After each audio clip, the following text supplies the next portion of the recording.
বাসায় মেহমান আসার উপলক্ষে রোস্ট রান্না করলাম। হ্যালো সবাইকে, কেমন আছেন? আশা করি সবাই খুব ভালো আছেন। এই যে আমরাও মোটামুটি আছি। তো বাসায় মেহমান আসছে। মেহমান বলতে আমার শ্বশুর তো আছেই, আর আমার একটা দেবর আসতেছে ঢাকা থেকে।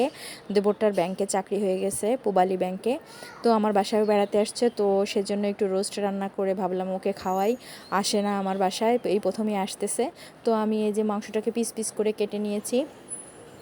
এদিকে আর কি ভেজে নিচ্ছি মাংসটা তেলে। আমি শুধু লবণ মাখিয়েই ভেজে নিয়েছি, আর কোনো কিছুই দিইনি। তারপরে রোস্টের মশলা, টক দই সব কিছু দিয়ে একটু ম্যারিনেট করে রেখেছি।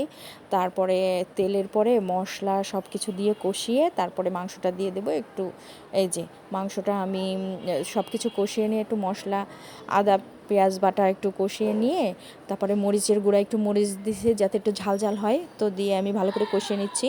তারপরে এই বেরেস্তাও করে রেখেছি, হয়ে গেলে বেরেস্তাটা দিয়ে দেবো, পেঁয়াজের বেরেস্তা।